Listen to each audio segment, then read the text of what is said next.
Welcome to Vision India Forum. Sri Durga Shankar Mishra ji, Chief Secretary of Uttar Pradesh. After a long time, almost 6-7 months, probably more, we touch base again with the erudite bureaucrat.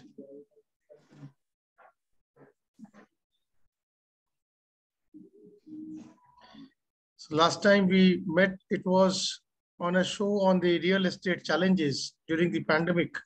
And Durga Shankar Mishra ji was the Secretary, Urban Affairs, Government of India, holding charge over 5 long years.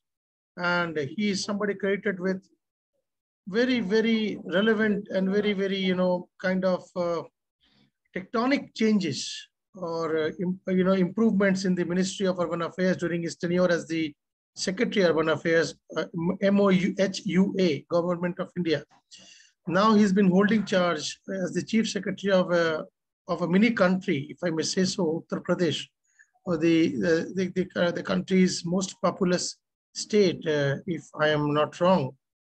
And it is something which, again, is a challenge which he has taken up very successfully. The government is back in power, and Yogi Adityanath is leading the show in Uttar Pradesh. But here we are today to request Sri Durga Shankar Mishra to take us through his views, because India has 25 long years to go to reach 100th year of independence. To reach 100 year of independence, we need to learn from the mistakes and from the good things that we should take up over the last 75 years of independence.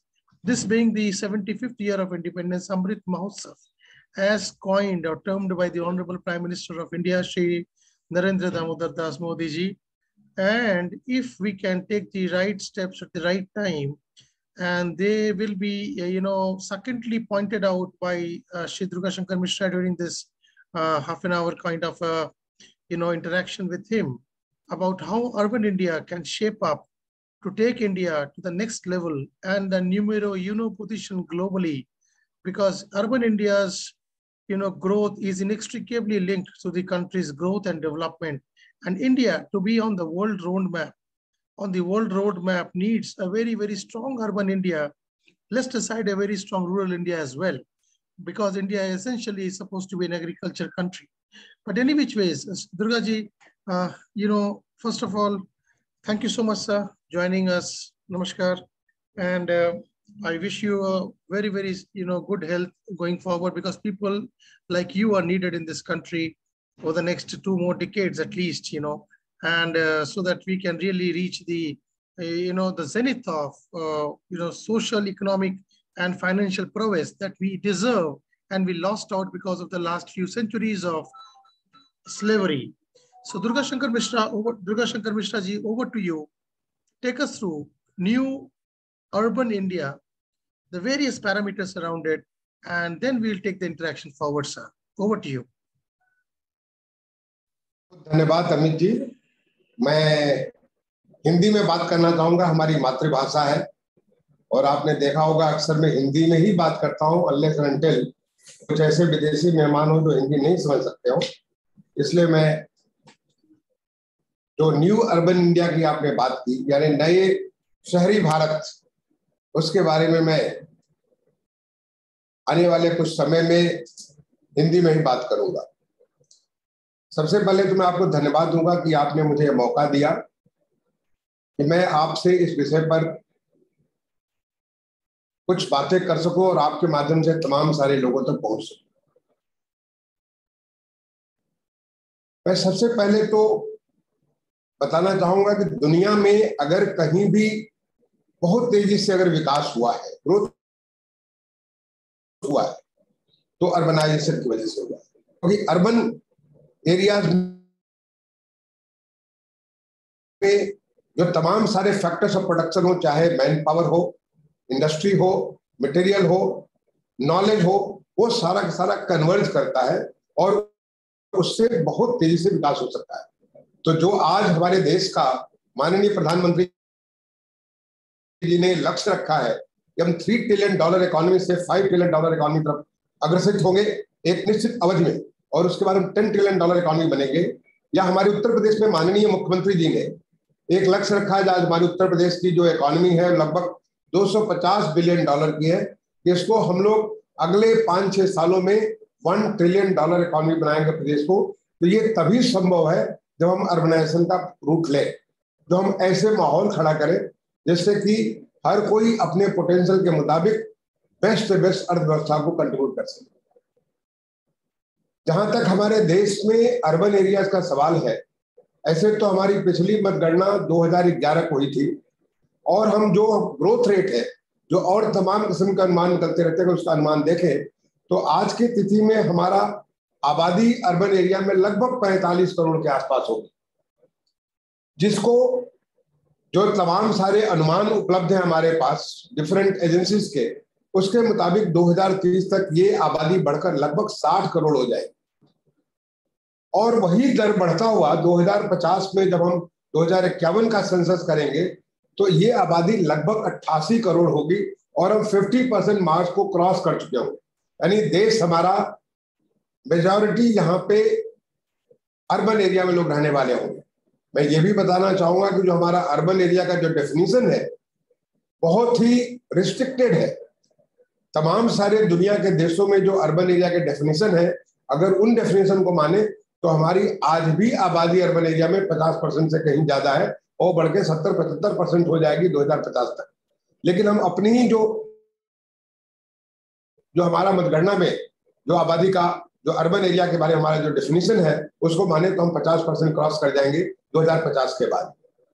अब एक तरफ जो इतनी तेज आबादी हमारी 45 करोड़ से 88 करोड़ होगी, तो एक तरफ तो ये नए नए अपॉर्चुनिटीज खोलती है, बट दूसरे तरफ ये बहुत सारे चैलेंजेस भी लाती है। वो चैलेंजेस आप शहर में जैसे कि आप ट्रेवल करते हैं तो कितना कंजेशन आपको मिलता है।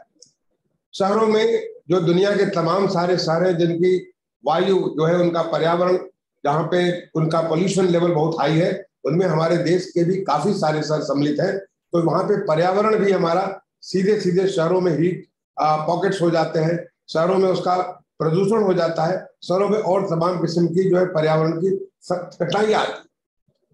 तीसरा जो एक इंफ्रास्ट्रक्चर की चुनौती खड़ी होती है, जब लोग आएंगे तो उनको मकान भी चाहिए, उन्हें जो है पीने का पानी भी चाहिए, उनके लिए सीवर, उनको सफाई का व्यवस्था भी, हाइजीन की व्यवस्था भी चाहिए, और उन्हें स्कूल, हॉस्पिटल, इंटरटेनमेंट, बिजनेस, वो तमाम सारी चीजें चाहिए जिसके बगैर शहर में रहना मुश्किल काम है।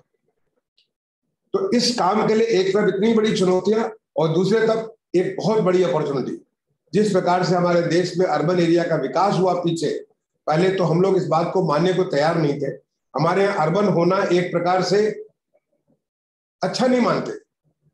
अगर आप अपने को कहिए कि हम ग्रामीण है तो बहुत अच्छी बात है, अगर आप अर्बन कहें तो बड़ा शर्म के साथ कहते थे। अर्बनाइजेशन हमारे अगर 5 ईयर प्लान जो हमारे चलते थे, आप देखें तो 5 ईयर प्लान में कभी अर्बन एरिया के लिए कभी इस पे मेजर फोकस ही नहीं आया।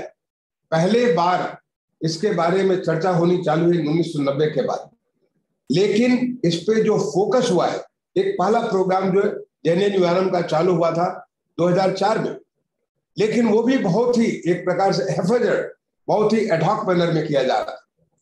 2014 के बाद जब हमारे माननीय प्रधानमंत्री श्री नरेंद्र मोदी जी देश का बागडोर संभाला उन्होंने, तो पहले बार वो फोकस दिया, क्योंकि देश को इस अर्थव्यवस्था को बहुत तेजी से बढ़ाना था, और उन्होंने रियलाइज किया कि अगर हम इसको बिजनेस एज यूजुअल छोड़ देते हैं तो बिजनेस एज यूजुअल छोड़ने में हमारी चुनौतियां बढ़ती चली जाएंगी, लोगों की जिंदगी तबाह हो जाएगी, लोगों की जिंदगी बड़ी परेशानी वाली हो जाएगी शहरी इलाके में। इसलिए हमें शहरों पर ध्यान देने की जरूरत है। और आप देखें तो 2014 के बाद से जितने भी बजट आए, हर एक बजट में अर्बन एरिया के लिए तमाम सारी योजनाएं स्वीकृत की गई। अब मैं उनके बारे में एक और बात करना चाहूंगा कि इसके पहले में क्या योजनाएं हैं और कैसे आप काम कर रहे हैं, आगे क्या क्या डायरेक्शन में बात करूं। अभी हाल में जब पीछे 15 अगस्त 2021 को लाल किले के प्राचीर से माननीय प्रधानमंत्री जी ने जो देश को संबोधन किया, उसमें उन्होंने एक बहुत बड़ी बात कही कि आज जब हम देश की आजादी की 75वीं जयंती, आजादी का अमृत महोत्सव मना रहे हैं, तो हमारी नजर 2047 पे होनी चाहिए, जब हमारा देश आजादी का शताब्दी वर्ष मना रहा होगा। हम सोचें कि हमारा देश 2047 में कैसा होगा।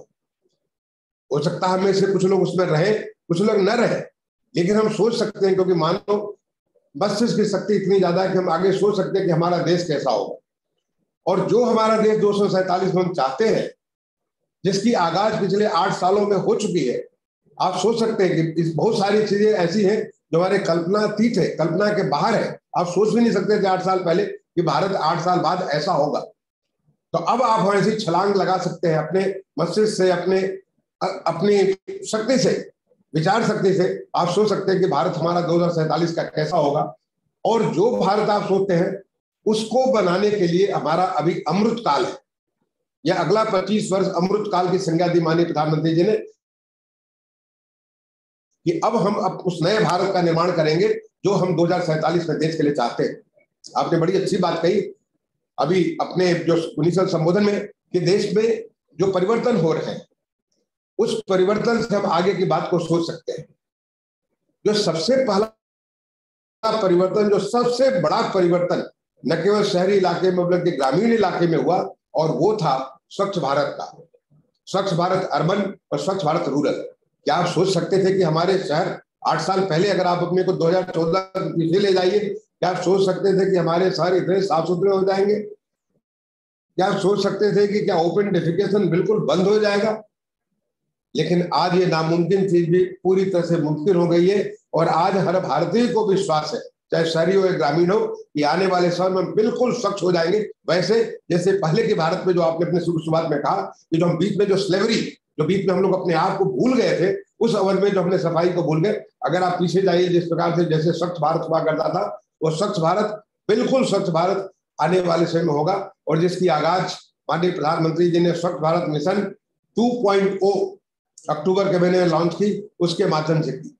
आपको बताते हुए मुझे खुशी हो रही है, क्योंकि मैं housing and urban affairs ministry का सचिव के रूप में लगभग 4.5 साल से ज्यादा अवधि में मैं कार्य किया, और पूरे देश में इसको लागू कराने का, इसको एक मुहिम को, जो माननीय प्रधानमंत्री जी का सपना है, जो उनका विजन है, उस विजन को लागू करने का मुझे एक सौभाग्य प्राप्त हुआ। तो मैंने देखा कि आज हमारे सारे के सारे शहर ओडीएफ है, 100% ओडीएफ है, ओपन डेफिकेशन फ्री है। ओडीएफ प्लस भी लगभग सारे हो गए। ओडीएफ प्लस का मतलब कि जो हमारे सार्वजनिक शौचालय है, जो हमारे कम्युनिटी शौचालय है, वो बिल्कुल इतने साफ सुथरे। लोग घर के शौचालय को तो मेंटेन करते हैं, बट कम्युनिटी एंड पब्लिक शौचालय में भी वहाँ पानी भी है, बिजली भी है, हाइजीन की व्यवस्था भी है, उसको हम ओडीएफ प्लस कहते हैं। और यही नहीं, बल्कि हमारे ओडीएफ प्लस के ऊपर जो ओडीएफ प्लस प्लस लगभग 1000 ओडीएफ प्लस प्लस, यानी जो हमारा फीकल स्वच्छ भारत हो रहा है, उसका सेफ डिस्पोजल भी हो रहा है। इसके बाद एक और स्टैंडर्ड हमने ऊपर बढ़ाया, वो रखा वाटर प्लस, यानी कोई भी गंदा पानी वहां के नदी में, नाले में, वहां के तालाब में, वहां के जो भी पानी की बॉडीज हैं, वाटर बॉडीज हैं, उसमें ना पहुंचने पाए। तो वाटर प्लस भी हमारे शहर 9 हो गए। और जिस प्रकार का लक्ष्य हमने स्वच्छ भारत मिशन 2.0 में रखा है, उसके मुताबिक आने वाले समय में हमारे सारे के सारे शहर ओडीएफ प्लस भी होंगे और वाटर प्लस भी होंगे 2025 तक। जो दूसरा हमारा जो एक लक्ष्य रखा है गार्बेज फ्री सिटी के बारे में, जो गार्बेज फ्री शहर है, जो हम पहले सोच नहीं सकते थे, उसकी स्टार रेटिंग की 1 स्टार, 3 स्टार, 5 स्टार, 7 स्टार। आज कोई भी शहर हमारा 7 स्टार तो नहीं है, लेकिन 5 स्टार के 9 शहर है, 1 स्टार के 167 शहर है, और 3 स्टार के हमारे 166 शहर है। ये हम पिछली हमारी जो स्वच्छ सर्वेक्षण, जो कि दुनिया का सबसे बड़ा सर्वेक्षण होता है, उसके रिपोर्ट्स में आपसे शेयर कर रहा हूं। और ये बताता है कि आज सारे शहर भी अपने जो म्युनिसिपल वेस्ट है उसको सस्टेनेबल मैनर में, चाहे वो वेट वेस्ट हो तो उसको बायोडिग्रेड करके या उससे गैस बना करके, और जो ड्राई वेस्ट हो उससे जो तमाम सारी उपयोगी चीजें बना करके, जो माननीय प्रधानमंत्री जी ने कहा कि कूड़ा से कंचन, यानी हम कूड़े में भी एक ऐसी उपलब्धि हासिल करें जो हमारे लिए तो स्वार्थ सी व्यवस्था की गई, जिसको लेकर के आज पूरे देश में म्युनिसिपल वेस्ट को, आप सोच सकते हैं कि 2014 में जब हमने शुरुआत की थी इस मुहिम की, तब केवल 26,000 टन डेली कूड़ा प्रोसेस करने का हमारे पास क्षमता था, और आज ये बढ़कर लगभग 1,10,000 टन हो गया, यानी 4 गुने से ज्यादा पिछले 8 साल में वृद्धि हुई है। और यही नहीं, जितने परियोजनाएं ले ली गई हैं इसके मुताबिक 100%, आज हम लगभग 73% वेस्ट को प्रोसेस कर रहे हैं। ये 100% वेस्ट प्रोसेस होगा अगले 3-4 सालों के भीतर, और वो हमारे शहरों को बिल्कुल साफ सुथरा नजर आए। जो हमारे टॉयलेट्स बने हुए हैं, पहले आप शहर में जाते थे, आप कहीं बाजार में, कहीं मार्केट में, कहीं पे धार्मिक स्थान पे, स्कूल में, इंटरटेनमेंट के लिए अगर जाते थे, आपको कहाँ जाना है शौचालय के लिए आपको पता नहीं होता था। आज 60,000 से ज्यादा शौचालय जो पब्लिक शौचालय है वो गूगल मैप के ऊपर उपलब्ध है। सारी की सारी व्यवस्था, जिस प्रकार से डिजिटल टेक्नोलॉजी का यूज किया गया है, जिस प्रकार से तमाम सारे उद्यमी, जो सफाई की व्यवस्था है जो हमारे लिए एक मुस्कुराहट हुआ करती थी, इतने सारे उद्यमियों को इसमें जॉब लग चुका है और वो हमारा नए भारत की आगाज है। वो नए भारत में हम अब एक एस्पिरेशनल लेवल पे जा रहे हैं जो कि स्वच्छ भारत मिशन 2.0 का लेवल है कि वहां पे सारे के सारा जो गंदा पानी है, जो हमारे यूज वाटर है, उसको हम ट्रीट करेंगे, 100% ट्रीट करेंगे और कहीं भी कोई भी पानी हमारे ऐसे तालाबों में या नदियों में या छोटे जो जिसको हम रिवरेट्स कहते हैं उसमें नहीं जा पाए। अगर हम दूसरे तरफ देखें इसमें पब्लिक का, क्योंकि ये कार्यक्रम पूरा स्वच्छता का कार्यक्रम जो माननीय प्रधानमंत्री जी ने 2 अक्टूबर 2014 को जब लॉन्च किया था राजपथ से, मैं भी वहां पे साक्षी के रूप में उपस्थित था। वहां पे उन्होंने कहा था कि ये स्वच्छता का कार्यक्रम सरकार का कार्यक्रम है, ये पब्लिक का कार्यक्रम है, जनता जनार्दन का कार्यक्रम है। और उसका आज देखिए कि पूरे देश भर में छोटे से बच्चे से भी अगर आप बात करिए वो भी स्वच्छता की बात करता है। अगर आप कोई चीज फेंकते हैं तो वो भी आपको रोकता और टोकता है। इतना ज्यादा व्यवहार परिवर्तन हुआ है। समाज का कोई भी ऐसा वर्ग नहीं है, कोई भी क्षेत्र ऐसा नहीं है जहां पे लोग सफाई को लेकर के उनके मन में, उनके पहले जो लोग हंसते थे कि कैसे सफाई हो जाएगी, आज वो सारे के सारे लोग इस बात को मानने को तैयार है। ये हमारी अपनी आवश्यकता है और हम अपनी अच्छाई के लिए, अपने स्वास्थ्य के लिए, अपने बेहतरी के लिए हम देश को स्वच्छ कर रहे हैं। और मैं समझता हूँ कि ऐसा जो मुहिम चला है, अब दुनिया की कोई ताकत रोक नहीं सकती जब हम दुनिया के एक स्वच्छ देश के रूप में बन करके निकलेंगे। जहां तक इंफ्रास्ट्रक्चर का सवाल है, लोगों को बेसिक चीजों की आवश्यकता होती है, पानी की आवश्यकता होती है, हाइजीनिक यानी सीवर सिस्टम की, या जो faecal sludge and safety management की आवश्यकता होती है। उसके बारे में भी जो हमारा अमृत का कार्यक्रम चालू किया गया 2015 में, उसको लॉन्च किया था माननीय प्रधानमंत्री जी ने। बड़ी खुशी की बात है कि जो कार्यक्रम में लगभग 77,000 करोड़ से ज्यादा के प्रोजेक्ट थे, आज उसमें 82,000 करोड़ से ज्यादा के प्रोजेक्ट ऑलरेडी ग्राउंड किए जा चुके हैं और उनमें लगभग 65,000 करोड़ के प्रोजेक्ट फिजिकली कंप्लीट किए जा चुके हैं। इतनी बड़ी क्षमता, क्योंकि मैं तो जिस समय ये जैन का कार्यक्रम चलता था, मैं उत्तर प्रदेश का प्रमुख सचिव हुआ करता था नगर विकास विभाग का, और हम सारे जूझते रहते थे कि हम कैसे खर्च करेंगे। जो जैन के फंड भी कम थे, लेकिन उसके बावजूद हमें क्षमता नहीं थी। आज देश में इतनी बड़ी क्षमता बनकर के निकल करके आई है, चाहे प्राइवेट सेक्टर में या पब्लिक सेक्टर में, जिसकी वजह से एक आत्मविश्वास जगा। और पूरे देश में अमृत 2.0, जो कि पहले हम अमृत में लोगों को हर घर में जल पहुंचाने के लिए 500 शहरों के लिए कोशिश किए थे, अब सारे के सारे 100% शहरों में, जिनकी संख्या लगभग 4700 शहर है, उन सारे शहरों में हर घर में जल तो हम पहुंचाएंगे। हर शहर को हम वाटर सेफ बना देंगे, वाटर सिक्योर बना देंगे। तमाम सारे दुनिया के नक्शे से ऐसे शहर हैं जो मिट गए इस नाते, क्योंकि वहां पे पानी समाप्त हो गया। तो शहरों को वाटर सिक्योर बनाने के लिए, वाटर को कंजर्व करने के लिए, वाटर को रीयूज रिसाइकिल करने के लिए, वाटर का ऑप्टिमम यूटिलाइजेशन करने के लिए, चाहे टेक्नोलॉजी का प्रयोग हो, लोगों के व्यवहार में परिवर्तन हो, या ऐसे जो उनके संवर्धन करने के लिए आज पूरे देश में जो माननीय प्रधानमंत्री जी के मुहिम पे एक अमृत सरोवर की स्कीम, अमृत सरोवर पूरे देश के हर गांव में, हर शहर में बन रहा है। और हमारे प्रदेश में भी, उत्तर प्रदेश में भी काफी बड़ी संख्या में, लगभग सारे गांव में अमृत सरोवर बनाए जा रहे हैं। हमारे हर शहरों में 2 से लेके 5 तक अमृत सरोवर बनाए जा रहे हैं। मैं समझता हूं इतनी बड़ी संख्या में जो 1-1 हेक्टेयर तक के जो अमृत सरोवर बनेंगे तो हमारा वाटर टेबल निश्चित तौर पे ऊपर उठेगा, निश्चित तौर से वाटर का कंजर्वेशन भी होगा। और हम जो रूफ टॉप जो हम कंजर्व करते हैं, वाटर का जो कंजर्व करते हैं, उससे भी हमारा वाटर टेबल उठेगा।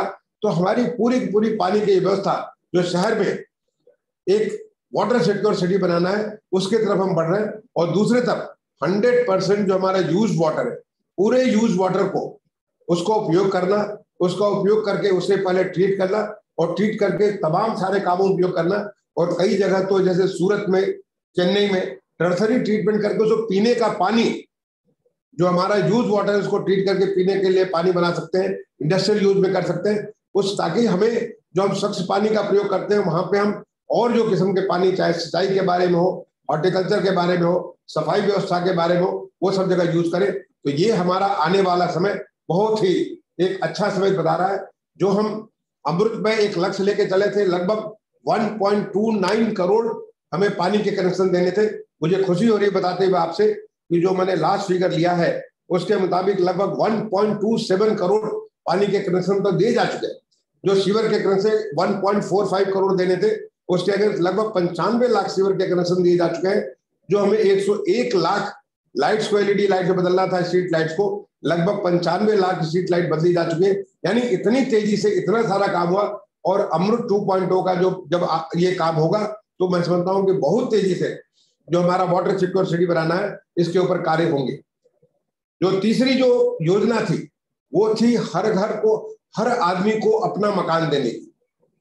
जब माननीय प्रधानमंत्री जी ने एक आह्वान किया कि हम देश में हर घर, हर व्यक्ति को आवास देंगे, जिसके पास घर नहीं उसे हम आवास देंगे, ये कितना बड़ा चुनौतीपूर्ण संकल्प जो था, लोगों को लग रहा था ये कैसे संभव होगा। जब एक हमने अनुमान लगाया था मिनिस्ट्री की तरफ से तमाम सारे राज्यों से, पहले अनुमान में लगभग 1 करोड़ और बाद में जब डिटेल समीक्षा की गई तो 1 करोड़ 13 लाख का अनुमान मिला।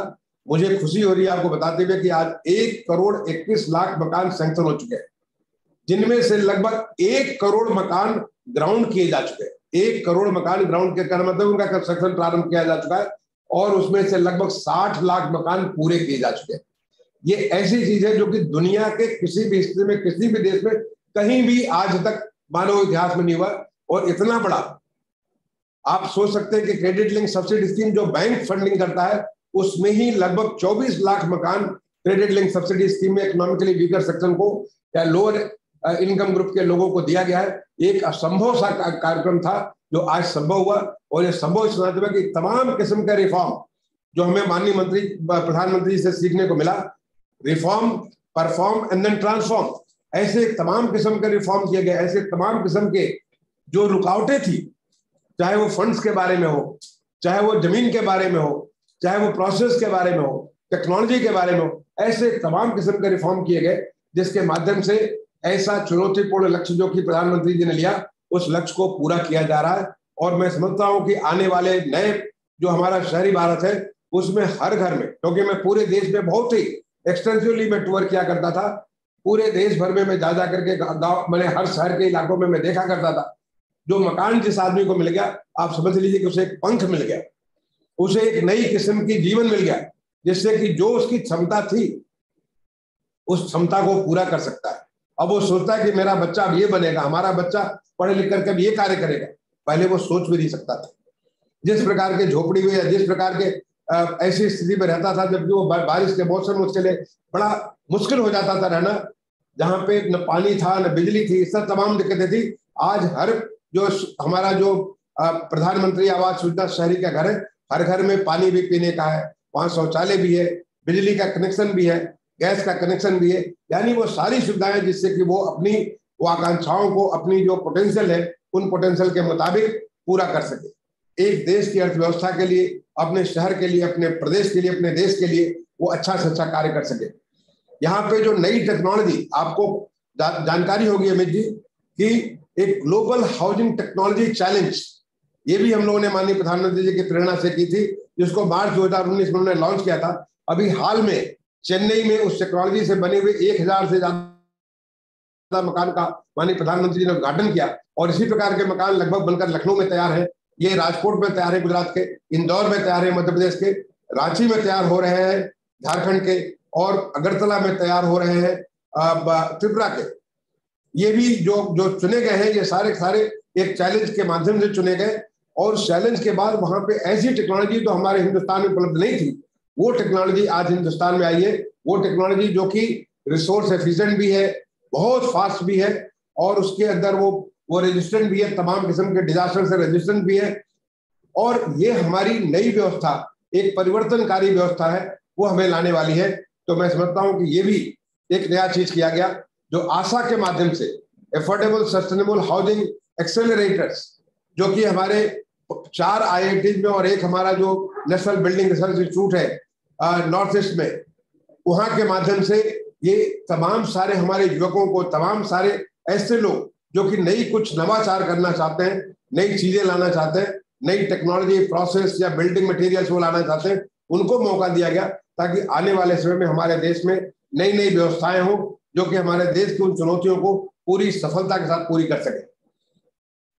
जून 2015 में ही माननीय प्रधानमंत्री जी ने एक स्मार्ट सिटी मिशन का शुरुआत की। स्मार्ट सिटी मिशन जो कि 100 शहरों को पहले बार हिंदुस्तान में होगी। इतने साल की सर्विस में मैंने देखा हम लोग एक हर जगह हर एक कार्यक्रमों में हम लोगों को भारत सरकार योजना बनाती थी और वो अफसरों को चुन लेते थे।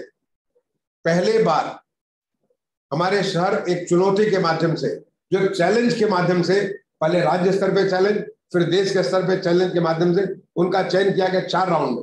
ये 2018 की जनवरी तक चैलेंज हुए और 2023 तक ये सारे के सारे स्मार्ट सिटी के काम पूरे हो जाएंगे। मुझे खुशी है आपको बताते हुए कि लगभग आज की डेट में 65 लाख करोड़ रुपए के प्रोजेक्ट्स कंप्लीट किए जा चुके हैं। करीब 1 करोड़ 90 लाख करोड़ के प्रोजेक्ट जो है ग्राउंड किए जा चुके हैं। इसमें आज हमारे 100 शहरों में, 80 शहरों में smart command and control centre है। लोग हमसे पूछते हैं भाई स्मार्ट सिटी का मतलब क्या हुआ। भाई आपको मैं उदाहरण देता हूं कि जो एक कुंभ मेला हुआ था यहाँ पे प्रयागराज में, हमारे उत्तर प्रदेश में ही, वहां पे करोड़ों की संख्या में लोग आए थे। इतनी बड़ी भीड़ को मैनेज करना, मेंटेन करना, कानून व्यवस्था मेंटेन करना, लोगों की सुविधा मेंटेन करना कितना मुश्किल काम होता है। लेकिन smart command and control centre जो कि उस शहर का एक नर्व्स एंड ब्रेन के रूप में काम कर रहा था, उसके माध्यम से एक एक ये सारी चीज एज ए अर्बन सेक्रेटरी के तौर पे मैंने जाके देखा, एक एक स्क्रीन को देखा कि किस प्रकार से सारा का सारा मैनेजमेंट उस स्मार्ट कमांड कंट्रोल सेंटर से हो रहा था। आज तमाम किस्म की क्राइम सॉल्व हो जाती है इस कमांड कंट्रोल सिस्टम के माध्यम से। जो कोविड की इतनी बड़ी चुनौती पूरे दुनिया में थी, वो हमने स्मार्ट कमांड कंट्रोल के माध्यम से पूरे अपने प्रदेशों में, शहरों में तमाम सारी व्यवस्थाएं इसके माध्यम से की, क्योंकि ये पूरे एक शहर का ब्रेन था, एक शहर के नर्वस सिस्टम के रूप में था। चाहे एजुकेशन हो, इंटरटेनमेंट हो, हेल्थ हो, तमाम सारे सेक्टर्स में जो क्राउड मैनेजमेंट हो, क्राइम का मैनेजमेंट हो, हर जगह इससे इसका फायदा हुआ। और यही नहीं, तमाम सारे शहरों में 24/7 वाटर सप्लाई के बारे में, एनर्जी के बारे में, वहां पे जो वहां का सीवर सिस्टम के बारे में, स्मार्ट सड़कों के बारे में। आप जाइए इंदौर शहर में जाकर देखिए, भोपाल में देखिए, अभी लखनऊ में, जयपुर में, तमाम सारे शहरों में स्मार्ट रोड जो बने। और ये शुरुआत है। जो कहीं भी हमने दुनिया में तमाम सारे स्मार्ट सिटी को देखा है, उनमें जो 2-2 डिकेड लग जाते हैं, 3-3 डिकेड लग जाते हैं स्मार्ट बनाने में, जो हमारी रफ्तार है उनसे कहीं तेज है। और हमारी लर्निंग, जो शुरुआत में हमारी लर्निंग थी, बहुत तेजी से लोगों ने सीखा है। आज दुनिया के देश हमसे सीखने आते हैं कि आपने ऐसा क्या काम किया, कैसे काम किया, जिससे इस काम को पूरा करते हैं। मैं इसका जो एक दूसरा पहलू निकला कि जो स्मार्ट सिटी से हमारी लर्निंग हुई, उस लर्निंग से हम हर एक शहर को स्मार्ट सिटी न बना करके बल्कि एक स्मार्ट मूवमेंट चालू करा दिया, ताकि जो सिटी स्मार्ट है उसके आसपास के जितने शहर उनसे सीखे कि किस प्रकार से स्मार्टनेस का जो परिभाषा माननीय प्रधानमंत्री जी ने लॉन्च किया। जून 2015 में मैं भी था वहां पे विज्ञान भवन में, और वहां पे मैं एडिशनल सेक्रेटरी हुआ करता था अर्बन मंत्रालय का। उन्होंने एक बड़े छोटे एक वाक्य में उन्होंने पूरी परिभाषा रख दी कि स्मार्टनेस का मतलब है कि किस प्रकार से आपके पास जितने भी रिसोर्सेज है, उस रिसोर्सेज से अधिक लोगों को अधिक से अधिक उनकी जो आकांक्षाएं, उनकी जरूरतें, उसको आप पूर्ति करेंगे। उदाहरण के लिए, अगर आपको एक लिमिटेड लेट से 1000 लीटर आपके पास पानी है, अगर आप हर आदमी को पानी पिलाना चाहते हैं, जो आपके जिसको सर्व करना चाहते हैं, तो एक तो तरीका है कि हर आदमी के सामने आप जितना 100 लीटर देंगे तो 10 लोगों को देंगे। लेकिन अगर उसको ऑप्टिमली रिसोर्स को सही तरीके से उपयोग करेंगे तो आप ज्यादा लोगों को संतुष्ट कर पाएंगे, क्योंकि जिसको जहां जरूरत है वहां पर उसको पहुंचाएं। और यही मंत्र है स्मार्ट सिटी का कि न केवल इंफ्रास्ट्रक्चर सुदृढ़ बनाया जाता है, बल्कि स्मार्ट सिटी के ऊपर एक टेक्नोलॉजी का लेयर है। उस टेक्नोलॉजी के लेयर के माध्यम से उसका ऑप्टिमम यूटिलाइजेशन किया जाता है। स्मार्ट सिटी के माध्यम से जो हमारा ईज ऑफ लिविंग इंडेक्स, पहले बार हमारे देश में शहरों की चुनौती हुई, पहले शुरुआत किया स्मार्ट सिटी से, और अब उसको जितनी भी हमारी जो 5 लाख से ज्यादा की आबादी वाले शहर थे, और अब जितने भी म्युनिसिपल कॉर्पोरेशन है उसको उसमें चालू किया गया, ताकि हर एक की रैंकिंग हो, हर एक समझे कि हमारा किस लेवल पे हम लोगों की जिंदगी को आसान बना सकते हैं। जो तमाम सारे इंडेक्स उसके माध्यम से, म्युनिसिपल परफॉर्मेंस इंडेक्स, कैसे म्युनिसिपैलिटीज अपने काम को पूरा करेंगे, ऐसे इंडेक्स जो हमने कभी सोचे भी नहीं थे, क्योंकि हमने हमारी लर्निंग हुई ईज ऑफ, जो हमारी ease of doing business World Bank की लर्निंग थी, उससे हमने फिर ईज ऑफ लिविंग इसके बारे में इंडेक्स तैयार किया। और आज वो दुनिया में उस बात को मानती है, हमारे एक्सपेरिमेंट्स को लोग लेते हैं। किस प्रकार से हम लोग पेडेस्ट्रियनाइजेशन का काम प्रारंभ किए गए, जिससे कि हमारे सिटी वॉकेबल हो जाए, कैसे हमारी सिटी जो है साइक्लेबल हो जाए, कैसे हमारा जो है ट्रांसपोर्ट फॉर ऑल, हर एक को हर प्रकार की सुविधा उपलब्ध हो, इसके बारे में काम हुआ। और आने वाला जो शहर हमारा है, आने वाला जो शहरी भारत है, वो ऐसा भारत होगा जहाँ पे लोग अपने जो हमारी अर्बन प्लानिंग है उसके माध्यम से लोग अपने इलाके में अपने सारी जरूरतें या तो पैदल चल करके पूरी कर लेंगे या साइकिल से पूरी कर लेंगे। केवल विशेष जरूरतों के लिए उन्हें गाड़ी को लेना पड़ेगा या उन्हें मेट्रो रेल या इस प्रकार के रैपिड कोई ट्रांसपोर्ट सिस्टम है उसको लेना पड़ सकता है। आज जिस प्रकार से हमारे देश में मेट्रो का विकास हुआ है, आप सोचिए 2014 के पहले हमारे यहाँ कितने शहर थे जहां पे मेट्रो थी, गिने चुने केवल 5 शहर थे। आज हमारे 20 शहर ऐसे हैं जहां पे लगभग 900 किलोमीटर मेट्रो चलती है। आज हमारे देश में लगभग 1000 किलोमीटर ज्यादा की मेट्रो के नेटवर्क के ऊपर काम चल रहा है। इस साल के दिसंबर तक देश की पहली RRTS, regional rapid transport system, जो हमारे देश में आज तक था ही नहीं, पहले बार दिल्ली से मेरठ की RRTS चालू हो जाएगी।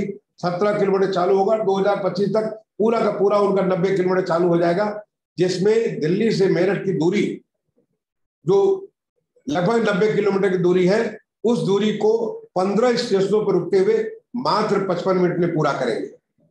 ये और आपको ये भी मैं बताना चाहता हूं कि जो हमारी RRTS की टेक्नोलॉजी है, धीरे धीरे हम इसे आत्मसात करते जा रहे हैं। जो प्रधानमंत्री जी का लक्ष्य आत्मनिर्भर भारत का, धीरे धीरे मेट्रो सेक्टर में इतनी सारी टेक्नोलॉजी हमारी आत्मनिर्भर भारत की तरफ गई। बहुत सारी टेक्नोलॉजी जो हम हिंदुस्तान में पिछले जो 5 साल में उधर अर्बन सेक्रेटरी रहा, एक भी मेट्रो कोच हम विदेशों से नहीं लाए।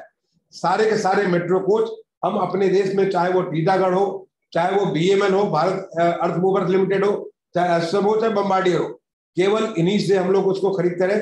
जबकि हम लोग ग्लोबल टेंडरिंग करते थे, इंटरनेशनल ग्लोबल टेंडर के बावजूद हमें अपने देश की कंपनी, क्योंकि उनको सस्ता पड़ता था, जो कीमत हम देते थे एक मेट्रो कोच का 12 करोड़ से ज्यादा, हमें 8 करोड़ से कम, जो हमने लास्ट टेंडर किया, लगभग 8 करोड़ से नीचे 7.8 करोड़ के आसपास एक मेट्रो कोच का मिला। ये हमारे देश का की ताकत है।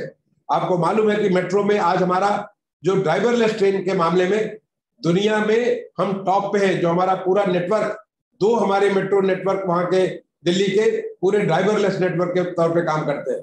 आज हमारा जो स्क्रीन, जो प्लेटफॉर्म स्क्रीन डोर है, उसको हम बिल्कुल हम लोग बना चुके हैं, उसका फाइनल सर्टिफिकेशन हो रहा है। तो हमारा जो हम विदेशों से लाते थे वो हम यही करने जा रहे हैं। जो हमारा टेलीकॉम सिस्टम है उसके ऊपर हम काम कर रहे हैं, जिसके आधार पर हम हिंदुस्तान में ही इसको पूरा करेंगे। यानी पूरा मेट्रो का सिस्टम हमारे देश में बनेगा, और न केवल ये बनेगा ही, बल्कि हम दुनिया को सप्लाई करेंगे। मैंने खुद जो हमारी जो फैक्ट्री है सी सिटी में एस्टम की, वहां से हमने फ्लैग ऑफ किया है मेट्रो कोचेस को, मॉन्ट्रियल के लिए फ्लैग ऑफ किया है, दूसरे देशों के लिए। ये हमारी ताकत बताती है कि हमारे देश में टेक्नोलॉजी भी है, इंजीनियर्स भी, हमारी कैपेसिटी भी है, और हमारे यहाँ मटेरियल भी सारे उपलब्ध है। अगर हम करें तो हम अपने देश से बहुत सारी चीज, अपनी जरूरतें तो पूरी करेंगे, बल्कि विदेशों में ले जाएंगे। और आने वाले समय में न केवल मेट्रो, बल्कि मेट्रो लाइट और मेट्रो न्यू, ये जो है उससे सस्ते, लगभग 40% कॉस्ट पे मेट्रो लाइट बनता है, 20% कॉस्ट में मेट्रो न्यू बनता है।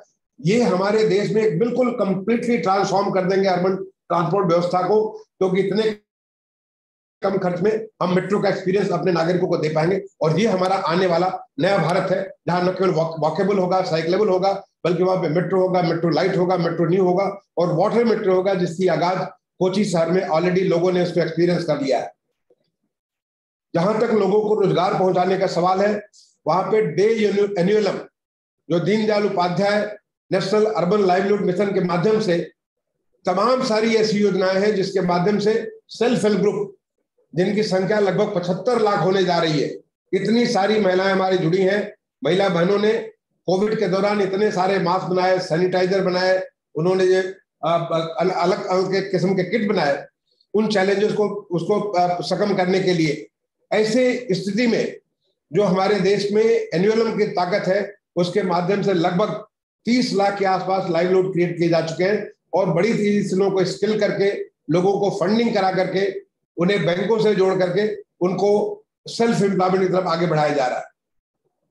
जो PM स्वनिधि, जो स्ट्रीट वेंडर्स होते हैं, स्ट्रीट वेंडर जो हम रेडी पटरी वाले लोग, चाहे वो फल बेचते हैं, सब्जी बेचते हैं, बहुत सारी चीज फेरी लगा करके, कुछ हमें सब्जी हमारी सेवाएं देते हैं, जैसे कि धोबी का काम, नाई का काम वगैरह करते हैं। ऐसे लोगों को जिनकी पूरी अर्थव्यवस्था टूट चुकी थी कोविड के दौरान, ऐसे लोगों को माननीय प्रधानमंत्री जी ने पीएम स्वनिधि की योजना चालू की, और उस पीएम स्वनिधि के माध्यम से लोगों को 10,000 लोन दे करके फिर से उनको बिजनेस वापस किया गया। मुझे खुशी हो रही है कि ये योजना जो कि 100% डिजिटल सपोर्टेड है, बिगनिंग से लेके एंड तक हर एक चीज डिजिटल सपोर्टेड है। इस योजना में ऑलरेडी लगभग 35 लाख लोगों का लोन सैंक्शन हो चुका है, और उसमें 32 लाख से ज्यादा लोगों का लोन डिसबर्स भी हो चुका है। हमारे उत्तर प्रदेश में लगभग 8.5 लाख लोगों को लोन डिसबर्स हो चुका है, और उसमें से करीब 1.5 लाख लोगों ने अपना लोन अदा भी कर दिया है। आज करीब 40,000 लोगों को उत्तर प्रदेश में सेकंड लोन, जो 20,000 का होता है, सेकंड लोन भी मिल चुका है। और बड़ी संख्या में ये हमारे जो स्ट्रीट वेंडर्स हैं, जो हमारे रेडी पटरी के भाई बहन हैं, ये लोग अब QR कोड का यूज करके डिजिटल ट्रांजेक्शन करते हैं। हमारे यहाँ जो मैंने रिपोर्ट देखी, लगभग 3 करोड़ से ज्यादा डिजिटल ट्रांजेक्शन हमारे रेहड़ी पटरी वाले भाई बहनों ने किया है, जो हम सबके लिए गर्व की बात है, और वो बताता है कि आने वाला हमारा नया भारत कैसा होगा। मैं अगर आगे बात करूं तो इसमें जो न केवल ये हमारे रेहड़ी पटरी के लोगों को इनको सक्षम बनाया गया, बल्कि उसको स्वनिधि से समृद्धि तमाम सारी योजनाओं से जोड़ करके उनके परिवार को ऐसा मौका दिया गया है कि जिससे वो एक समृद्धि उनको मिल सके, जिसके माध्यम से उनके बच्चों को आने वाले समय में जो हमारे देश की एक मजबूत ताकत बन सके। इसके द्वारा इन लोगों को ई-कॉमर्स के पोर्टल से भी जोड़ा गया, चाहे स्विगी हो, चाहे जोमेटो हो, या अन्य भी ई-कॉमर्स के पोर्टल है, चाहे हमारे फूड वेंडर्स है। एक फूड वेंडर्स की अगर आप देखें तो मैंने जो लास्ट फिगर अभी ली है मंत्रालय से, जहां मैं पहले पोस्टेड था, लगभग 12.5 करोड़ रुपए का बिजनेस हमारे स्ट्रीट वेंडर्स ने किया है पिछले 5-6 महीने में, इस स्विगी या ई-कॉमर्स के पोर्टल, जोमेटो के पोर्टल के माध्यम से। इस प्रकार से अगर आप देखें तो पूरे देश में जो हमारी जो एक नए अर्बन, नए शहरी भारत के लिए जो एक और चीज जो जिसके ऊपर बड़ा मेजर ध्यान दिया गया है, वो है अर्बन प्लानिंग। अर्बन प्लानिंग में शुरुआत किया गया था town planning scheme and local area plan, यानी जो हमारी जो पुराना शहर है, पुराने शहर को रिन्यू कैसे करेंगे, उसको रेट्रोफिट कैसे करेंगे, रीडेवलप करेंगे, उसको जो हमने लोकल एरिया प्लान बनाया, और नए शहर कैसे बनाएंगे, उसके लिए टाउन प्लानिंग स्कीम बनी। तो ये दोनों स्कीम के माध्यम से पूरे देश के एक एक शहर को उनको सक्षम बनाया गया सेफ्ट यूनिवर्सिटी के माध्यम से, और आज उनकी पूरी अर्बन प्लानिंग की व्यवस्था, एक नई किस्म की प्लानिंग, मैं तो मानता हूं, मैंने जो लगभग 7.5 साल सेवा की अर्बन मंत्रालय भारत सरकार में, और उसके पहले उत्तर प्रदेश सरकार में भी लगभग 2-2.5 साल में रहा, अर्बन का प्रिंसिपल सेक्रेटरी भी रहा, म्युनिसिपल कमिश्नर भी रहा, अर्बन लोकल बॉडी का वाइस चेयरमैन भी रहा, जो डेवलपमेंट अथॉरिटी है उसका वाइस चेयरमैन भी रहा। ऐसे तमाम सारे मेरे अनुभव के आधार पर मैं समझता हूँ कि शहर का एक इलाज है, और वो है अर्बन प्लानिंग। और उस अर्बन प्लानिंग के लिए town planning scheme and local area plan का जो सारे के सारे देश भर के शहरों को उनको सक्षम बनाया जा रहा है, जिसके माध्यम से वो अपना ऐसा प्लान बनाए जिससे लोगों को सारी की सारी सुविधाएं वहीं उपलब्ध हो। एक वर्टिकल हमारी प्लानिंग हो, हम हॉरिजॉन्टली जो स्क्रॉल करते हैं उसकी जगह पे अपने जो हमारी जो रिसोर्सेज है उसका सही से सही उपयोग कर सके, इसके लिए प्लानिंग बनाए। जो ट्रांजिट ओरिएंटेड डेवलपमेंट करें कि जिससे कि हमारा जो ट्रांसपोर्ट सिस्टम हो वो भी उसी के साथ मर्ज कर जाए, कि जिससे लोग अगर किसी अपनी जरूरतों को पूरा करना चाहते हैं उसके लिए ज्यादातर चीजें अवेलेबल हो, वॉकेबल या साइक्लेबल डिस्टेंस पे, और जो दूर की चीजें हो हमारे मेट्रो रूट के ऊपर, बस के रूट के ऊपर उपलब्ध हो, कि जिससे उनकी लाइफ बिल्कुल आसान हो सके। इनफैक्ट जो हमारा 15th फाइनेंस कमीशन है, उसने हमारे मंत्रालय को टास्क दिया है 8 नए शहर बनाने का, जिसकी शुरुआत मैंने उसका ऑलरेडी उसके ऊपर कार्य प्रारंभ कर दिया था। और मैं समझता हूं कि आने वाले समय में एक चुनौती दे करके इन 8 शहरों का चयन होगा पूरे देश में। जो नए 8 शहर बनेंगे उसके लिए फाइनेंस कमीशन ने 1,000 करोड़ रुपए दिए हैं, और मैं समझता हूँ 1,000 करोड़ रुपए को एंकर कर दिया जाए तो 1,000 करोड़ को लेवरेज करके हम लगभग 14-15 हजार करोड़ रुपए उसके ऊपर ला सकते हैं, और इससे उस शहर के माध्यम से हम उस प्रदेश को काफी आगे बढ़ाने में मदद कर सकते हैं। मैं समझता हूं कि एक नया इकोसिस्टम जो कि माननीय प्रधानमंत्री जी ने पिछले 8 साल में शहरों के विकास के बारे में किया, उसमें एक ट्रांसफॉर्मेटिव लॉ भी बनाया, और वो लॉ था रेरा का, आप रेरा, आप अगर ऐसा देखेंगे रेरा के पहले जो हमारे चाहे होम बायर्स हो चाहे कॉमर्शियल बायर्स हो, कितनी ठगी उनके साथ होती थी। पूरा पूरा रियल एस्टेट का बिजनेस एक ऐसा बिजनेस था जिसके ऊपर लोगों को विश्वास नहीं था। आपको क्या दिया जा रहा है, क्या आपको प्रॉमिस किया जा रहा है, क्या वास्तव में मिल रहा है, इसमें कोई भी आप मेल नहीं था। कहा जाएगा कि आपको 3000 स्क्वायर फीट देंगे, वास्तव में आपको 2200 स्क्वायर फीट मिलेगा। पहले कहा जाएगा कि आपको 30 लाख में मकान देंगे और बाद में आपको 60 लाख देना पड़ेगा। इस प्रकार की किसी प्रकार की मेल नहीं थी। इसके लिए कानून लाया गया, रियल एस्टेट रेगुलेशन एक्ट लाया गया, और आज पूरे देश में, समूचे देश में रेरा का कानून लागू है। सारे देश में इसको लेकर के काफी बड़ी संख्या में, मेरे पास अभी फिगर्स नहीं है, बट काफी बड़ी संख्या में लोगों की जो दिक्कतें थी, तकलीफें थी, वो तकलीफें दूर की जा रही है। लोग कहते हैं कि देखिए रेरा के पहले का युग क्या था और ये रेरा के बाद का क्या युग है, जो कि ईमानदारी का, ट्रांसपेरेंसी का, अकाउंटेबिलिटी की व्यवस्था है, जिससे कि जो आपको कोई अगर रियल एस्टेट का बिल्डर है, डेवलपर है, अगर आपको प्रॉमिस करता है तो वही आपको देगा। ये हमारी नए अर्बन भारत की, नए शहरी भारत की परिकल्पना है, एक आत्मनिर्भर भारत की, एक आत्मनिर्भर शहर की परिकल्पना है। और मैं समझता हूं यही, इन्हीं बातों को, जिन चीजों का एक बेस पिछले 7-8 सालों में माननीय प्रधानमंत्री के नेतृत्व में, या हमारे तमाम सारे प्रदेशों की जो लीडरशिप है, हमारे जैसे उत्तर प्रदेश में हमारे 10 शहर जो हमारे स्मार्ट सिटी है, उनको मिलाकर के पूरे देश का वो स्मार्ट सिटी में नंबर 1 है। हमारी जो हाउसिंग का प्रोग्राम है पूरे देश में, हम उसमें नंबर 1 है। पीएम स्वनिधि का प्रोग्राम उसमें पूरे देश में नंबर 2 है। और ये इतना पॉजिटिव इसका रिपोर्ट निकला है जो उत्तर प्रदेश में और भी तमाम किस्म के रिफॉर्म्स लिए गए। अभी हाल में आपने सुना होगा, देखा होगा, लगभग 80,224 करोड़ के इन्वेस्टमेंट साइन नहीं किए गए, बल्कि या तो ये प्रोजेक्ट कंप्लीट होकर के चालू हो गए हैं, या तो ये हमारे उनका नींव रखी गई, उसके सारे के सारे जितने भी प्रयोजन होते हैं, चाहे उनका अनापत्तियां होती हैं, चाहे उनके अप्रूवल्स होते हैं, सारे अप्रूवल्स मिलकर वो काम शुरू हो जाएंगे या ऑलरेडी काम चल रहे हैं। इसका जो एक ग्राउंड ब्रेकिंग सेरेमनी माननीय प्रधानमंत्री जी ने उसको 80,224 करोड़ के लगभग 1400 से ज्यादा प्रोजेक्ट्स का, कॉमर्शियल इंडस्ट्रियल प्रोजेक्ट का शुरुआत किया। और ये बताता है कि जब हम एक तरफ अर्बनाइजेशन की तरफ बढ़ते हैं, उससे एक कॉन्फिडेंस बिल्ड होता है उन तमाम सारे लोगों में जो निवेश करना चाहते हैं, प्रदेश के देश में निवेश करना चाहते हैं, उन निवेशकों में एक विश्वास बनता है।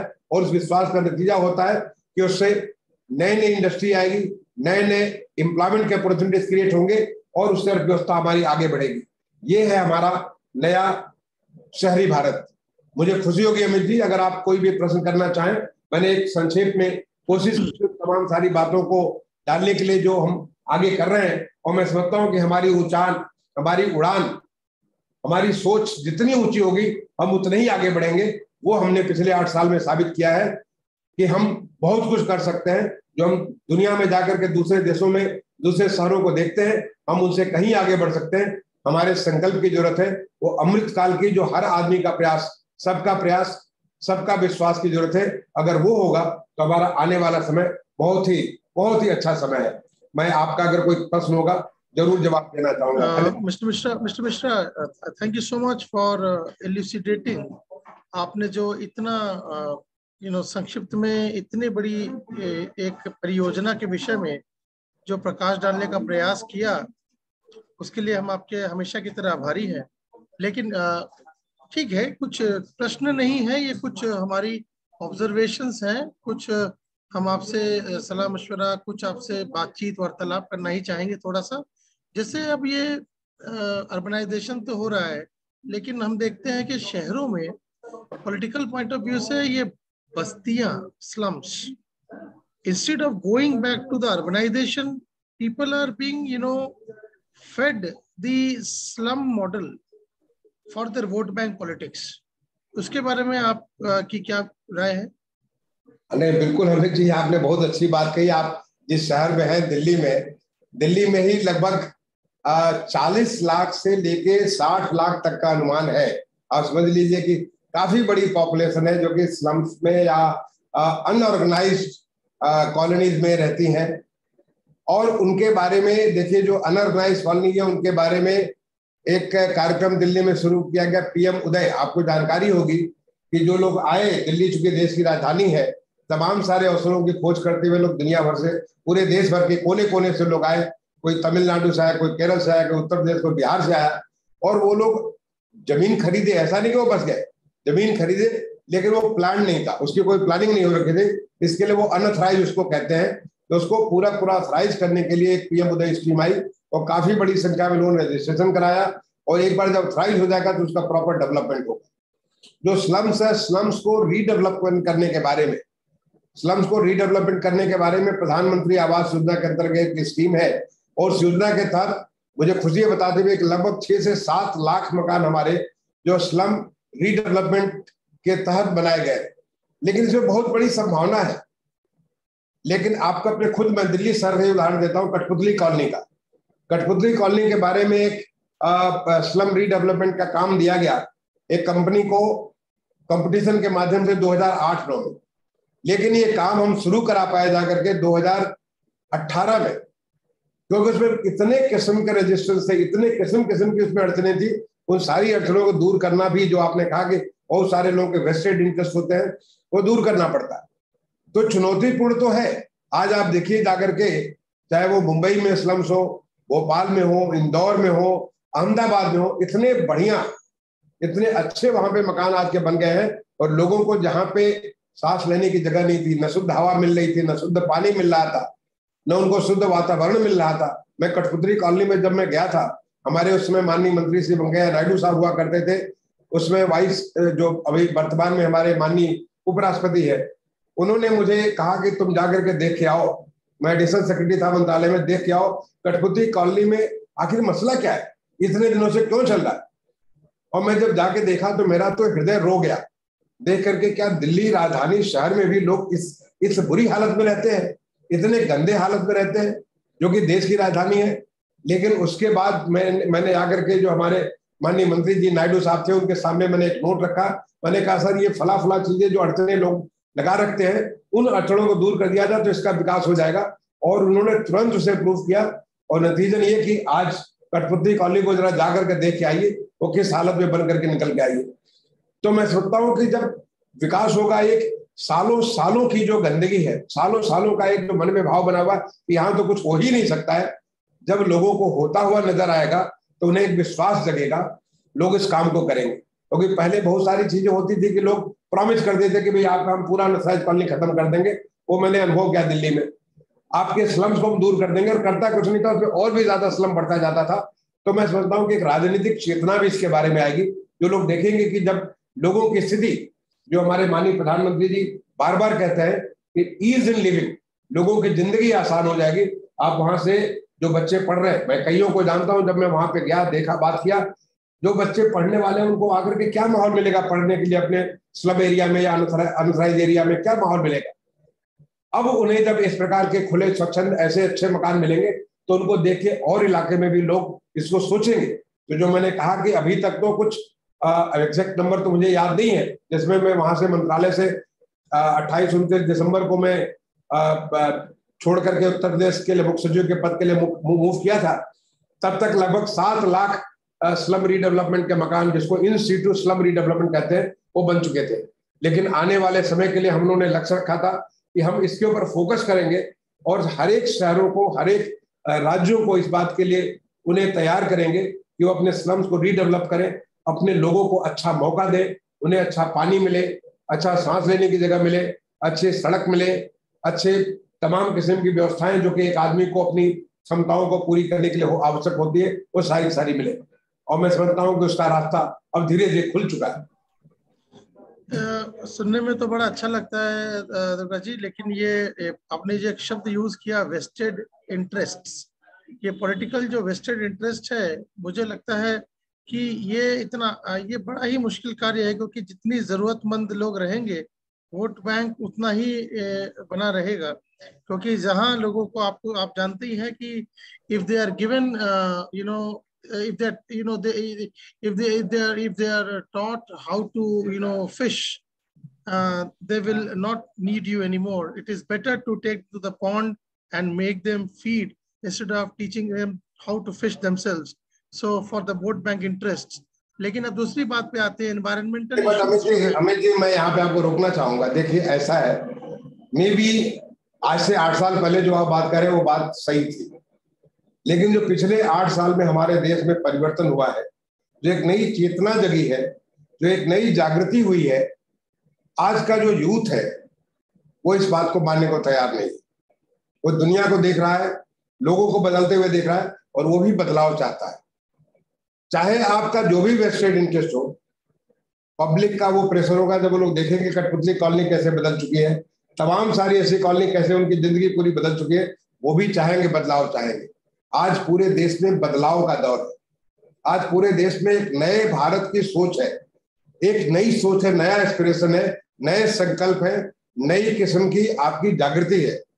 मैं समझता हूं कि जो आपकी बात है 7-8 साल पहले जरूर इसको सही मान सकते थे, आज भी कुछ लोग सही मानेंगे। वैसे ही जैसे कि पहले जब ये 2014 में माननीय प्रधानमंत्री जी ने एक संकल्प लिया था लाल किले के प्राचीर से 15 अगस्त को, कि हम पूरे देश को अपने राष्ट्रपिता महात्मा गांधी की एक बहुत बड़ी श्रद्धांजलि देंगे, 2 अक्टूबर 2019 को स्वच्छ कर देंगे। तमाम लोग इसके ऊपर हंसते थे, तमाम सारे लोग इसके ऊपर शक करते थे, क्या ऐसा संभव भी है? हमारे देश में कभी कोई कर भी सकता है? लेकिन मैं समझता हूं कि आज उन तमाम सारे लोगों को जो शक करते थे, आज इसकी नकल तारीफ करते हैं, बल्कि पूरे विश्वास से कहते हैं बिल्कुल ये संभव है। तो ऐसा अगर वहां हो सकता है, मैं समझता हूं कि जो 6-7 लाख जो मैं आपको आंकड़े दे रहा था स्लम्स के बारे में, यस प्रोग्रेस धीमी हुई, जितनी हो सकती थी उतनी नहीं हुई। धारावी जैसा आने वाले समय में ये बदलाव बहुत तेजी से होगा, क्योंकि वो नया भारत है। ये वो भारत नहीं है जो अपने पे विश्वास नहीं करता, ये वो भारत है जो अपने पे विश्वास करता है। यहाँ का युवा बहुत कुछ करना चाहता है, बहुत कुछ देना चाहता है। आपकी बातें बिल्कुल सही है सर, आपने जो बोला है वो बहुत लॉजिकल है और बहुत कंटेम्प्ररी है, वो वास्तविकता के साथ बहुत ज्यादा ही मेल खाता है। लेकिन आज जो हालात है, बीजेपी की सरकार जो है बॉम्बे जैसे शहर में या महाराष्ट्र में भी कई साल रही during the first Modi 1.0 government also, लेकिन धारवी जैसी एशिया की biggest slum, I am not going to be centering around slums. India should definitely focus with such Katputli kind of examples to, have an agenda now to have a slum-free India. That is something which through this program also. बिल्कुल मैं आपसे 100% सहमत हूँ। एक slum free India भी हमारा एक सोच होनी चाहिए, और हमारे युवक, हमारे देश की जो ताकत है उसको ला सकती है। ये केवल एक समय की बात है, थोड़ा समय जरूर लगेगा, लेकिन ये पक्का होगा, मुझे इस बात का पूरा विश्वास है। आज एनवायरमेंटल डे है, वर्ल्ड एनवायरनमेंट डे है, तो बड़ा आपने इस विषय पे काफी कुछ बोला भी था अभी आपके वक्तव्य के दौरान, कि किस तरह से अर्बनाइजेशन के समय solid waste management, sustainable recycling वगैरह की चीजें भी की जाती हैं। तो वर्ल्ड एनवायरनमेंट डे पे अर्बनाइजेशन के जो इल इफेक्ट्स हैं उसके बारे में आप जरा 2 मिनट कुछ बोलना चाहेंगे? क्योंकि डेवलपमेंट ऑफ इंफ्रास्ट्रक्चर, जैसे मैंने नागपुर में गया कुछ सालों पहले जब मेट्रो बन रही थी, या हैदराबाद जाते थे मेट्रो बन रही थी, तो जो ill effects of environmental pollution है that is going on for years. क्योंकि यहाँ जो टेक्नोलॉजी है, जो कॉन्ट्रैक्ट्स हैं, जो वो कॉन्ट्रैक्ट्स दिए जाते हैं, कॉन्ट्रैक्ट्स बदल जाते हैं, फिर वो जो सब कॉन्ट्रैक्ट्स दिए जा रहे हैं, जैसे वेस्ट बंगाल में वो मेट्रो का काम जो है इतने पैथेटिक लेवल पे हो रहा है, और वहां पर इतने सालों बाद फिर कॉन्ट्रैक्टर्स चेंज हुए, अब वापस वो कहीं ऐसी जगहों पे बन के तैयार हुई है जहां उसका कोई यूटिलिटी नहीं है। पैसा तो पैसा वेस्ट, और साथ में एनवायरमेंटल डिग्रेडेशन। तो इन सब चीजों के बारे में, करप्शन, इन सब चीजों के बारे में आपका क्या व्यू है? नहीं, बिल्कुल ठीक कहा अमित जी। मैं सबसे पहले तो मैं सारे अपने जो सुनने वाले होंगे सबको विश्व पर्यावरण दिवस की शुभकामनाएं भी दूंगा, और मैं सबसे यही रिक्वेस्ट करूंगा कि पर्यावरण कितना महत्वपूर्ण है ये तो हम सारे लोग देख रहे हैं। किस प्रकार से जलवायु परिवर्तन के असर हमको मिल रहा है, चाहे वो कृषि के बारे में हो, हमारे खुद के स्वास्थ्य के बारे में हो, हमारी अपनी जिंदगी के तमाम सारे ऐसे पहलू उसके बारे में हो, तो ये किसी एक की नहीं बल्कि हर एक नागरिक की जिम्मेदारी है। हमारे माननीय प्रधानमंत्री जी ने 0 एमिशन का टारगेट एक लिया है विश्व पटल पे, और उसको पूरा करने की जिम्मेदारी हर नागरिक की जिम्मेदारी है कि हम क्या करें अपने जीवन में जिससे कि हम एक स्वस्थ पर्यावरण दे सकें। इसलिए नहीं कि हमारे देश को चाहिए, इसलिए कि हमें खुद को चाहिए। हमारी खुद की जिंदगी खतरे में है, हमारी खुद की आने वाली पीढ़ी खतरे में है, चाहे वो हमारा अनाज का प्रोडक्शन हो, चाहे हमारे जल के बारे में हो, चाहे हमारे वायु के बारे में। अब मैं स्पेशली अर्बन एरिया के बारे में आ जाता हूँ। जहां तक अर्बन एरिया वाले, ये न केवल हिंदुस्तान का या उत्तर प्रदेश का बल्कि दुनिया भर में होता है। शहरों में कंजेशन होता है क्योंकि बड़ी पॉपुलेशन डेंसिटी बहुत बढ़ जाती है, इसकी वजह से पोल्यूशन होता है। शहरों में जो वाटर की रिक्वायरमेंट बहुत ज्यादा रिक्वायरमेंट होती है, तो वाटर के बारे में चैलेंज हो जाता है। शहरों में जो हमारी जो और भी किस्म की जो जैसे सफाई की जो म्युनिसिपल की उसकी प्रॉब्लम हो जाती है। लेकिन जिस प्रकार के योजनाएं चली है, जैसे मैंने आपसे कहा स्वच्छ भारत मिशन, 100% गार्बेज फ्री, ये आने वाला भारत का नया शहर होने वाला है। 100% यूज वाटर का ट्रीटमेंट। आप जाकर के इंदौर शहर में देखिए, मैं तो गदगद हो गया देख करके वहां की जो सरस्वती नदी और कान नदी है। आप जाके देखिए कितना स्वच्छ पानी है। पहले वो गंदा नाला हुआ करता था, आज आप उसके पानी को लेके आचमन कर सकते हैं, उसे पूजा कर सकते हैं। तो वो संभव हुआ, और अगर वहां संभव हो तो हर जगह संभव है, क्योंकि वहां के नागरिकों ने मिलकर के ये निर्णय लिया कि हम कहीं भी कोई भी गंदा नाला अपने सरस्वती नदी या कान नदी में नहीं ले जाएंगे, या किसी भी ऐसे हम ड्रेनेज सिस्टम में नहीं ले जाएंगे। और आज वहाँ ड्रेनेज जो सिस्टम था, वहां पे लोग, कोई क्रिकेट खेलता है तो कोई वहां पे वेलकम करता है, तो कोई अपनी तमाम किस्म के आयोजन करते हैं, त्योहार मनाते हैं, वगैरह वगैरह। तो ये जो एक परिवर्तन देश में आया है, एक एक करके हम सीखते चले जा रहे हैं, उसको हम लोग कर सकते हैं, चाहे सफाई के बारे में या यूज वाटर के बारे में। जो हमारा जो स्वच्छ भारत मिशन 2.0 है या अमृत 2.0 है, इन दोनों का लक्ष्य है जल थल नभ, तीनों को, मैंने जमीन को भी, पानी को भी और आसमान को भी साफ करने के लिए। वो कैसे संभव होगा? ये हमारे कंसर्टेड एफर्ट होगा। तमाम सारी योजनाओं को जब एक साथ हम लेकर के चलेंगे तो उसके माध्यम से इनमें काफी सारा परिवर्तन होगा। एक चुनौती है निश्चित तौर पे, एक और चुनौती होती है जिसको हॉट स्पॉट कहते हैं, जो हीट जहाँ पे ट्रैप होती है शहरों में, जो हीट ट्रैप करने का, उसको भी, उस चुनौती को दूर करने के लिए आज हम लोग पर्यावरण के नजदीक बहुत सारा वृक्षारोपण कर रहे हैं। बहुत किस्म के आप वर्टिकल गार्डन, जो कभी सोचते नहीं थे, आज वर्टिकल गार्डन हो रहे हैं। जो हमारे शहरों की जो सड़कें, सड़कों के फ्लैंक्स को, उसको या तो पेवमेंट कर रहे हैं या उसे हरा भरा कर रहे हैं। ऐसे बहुत सारे स्टेप्स लिए जा रहे हैं। लेकिन जो हमारी जितनी गैप्स है, वो बहुत ज्यादा गैप्स है, उतनी नजर नहीं आती है। लेकिन आने वाले समय में समझता हूँ जो अगला 4-5 साल है, इस 4-5 साल हमारे लिए एक कंप्लीटली कायाकल्प का, कंप्लीटली परिवर्तन का समय है, जो अमृत काल के तौर पे जाना जा रहा। मैं ये भी इसको कहना चाहूंगा कि जो एक संकल्प लिया गया सैचुरेशन की तरफ, संतृप्तिकरण की तरफ, कि ताकि अब कहीं भी कोई चीज बाकी न रह जाए, उस लक्ष्य को लेकर के चला जाए। वो कोई 5 साल का होगा, कोई 7 साल का होगा, कोई 8 साल का होगा। जब इस दिशा में देश में काम होगा, इस दिशा में जब प्रदेश में काम होगा, जैसे हम अपने उत्तर प्रदेश में इस दिशा में हम लोग काम कर रहे हैं, कहीं भी कोई चीज छूटे नहीं। हर एक को, हर फैमिली को क्या क्या जरूरत है, उसको हम लोग पूरा मार्क करके कोशिश करेंगे कि इसको हर एक को संतृप्त करने की कोशिश करें। तो जब इस प्रकार के प्रयास देश में होंगे, तो मैं समझता हूं कि इसके परिणाम भी बहुत ही सुखद होंगे। और इसी परिणाम की मैं कामना करता हूं कि जो हमारा विश्व पर्यावरण दिवस के ऊपर जो सारी ह्यूमैनिटी को डिवोटेड है, उस ह्यूमैनिटी के डिवोटेड पर्यावरण दिवस के अवसर पे हम लोग आगे पर्यावरण के संरक्षण के बारे में, अपने पर्यावरण को अच्छा रखने के बारे में पूरा कोशिश करेंगे। अर्बनाइजेशन के बहुत सारे पहलू हैं, काफी सारी चीजें आपने टच कर दी। हर चीज पे अगर हम डिस्कस करें तो बहुत लंबा खिंचेगा। लेकिन जैसे गिग इकोनॉमी क्रिएट हो रही है। गिग इकोनॉमी मतलब जो आप कह रहे थे, ये जोमेटो, स्विगी, ऑनलाइन, उबेर, ओला, ये सब जो है, इससे क्वालिटी ऑफ लाइफ और जो शॉर्टकट मनी है, जो आज का युवा जो शॉर्टकट मनी हाथ में उसको मिल रहा है, इन सब चीजों की जो प्रभाव पड़ रहे हैं, जो डेटा प्राइवेसी इश्यूज हैं, जो क्वालिटी इश्यूज हैं, जो लॉ एंड ऑर्डर इश्यूज हैं, जो फ्रॉड इश्यूज हैं, ये काफी ज्यादा फ्लेयर अप हो रहे हैं, जो शायद sitting in those great sachivalayas or secretariats probably you people do not face every day. So your views on striking a balance? आपने बिल्कुल ठीक कहा, लेकिन मैं इस बात को समझ नहीं कि आप सचिवालय में बैठ के आप समझ नहीं पाते। हम सचिवालय में, आपने अगर देखा होगा कि जब मैं अर्बन सेक्रेटरी था, तो हर महीने में कम से कम 3 या 4 टूर में जरूर किया करता था। आप कभी मुझे साउथ में पाते थे, कभी नॉर्थ में, कभी ईस्ट में, कभी वेस्ट में, मैं काफी टूर करता था। और जब टूर करता था ये भी नहीं कि सचिवालय में जाके मीटिंग करके चला आया, बल्कि मैं शहरों में घूमता था, जाके लोगों से इंटरेक्ट करता था, दूर दूर के कोने में, मतलब ऐसे जाकर के लोगों के मकान देखना, शौचालय देखना, उनके जो और जो तमाम सारी सुविधाएं दे रखी है उनकी क्या कठिनाई है, ये सब कुछ चीज करता था।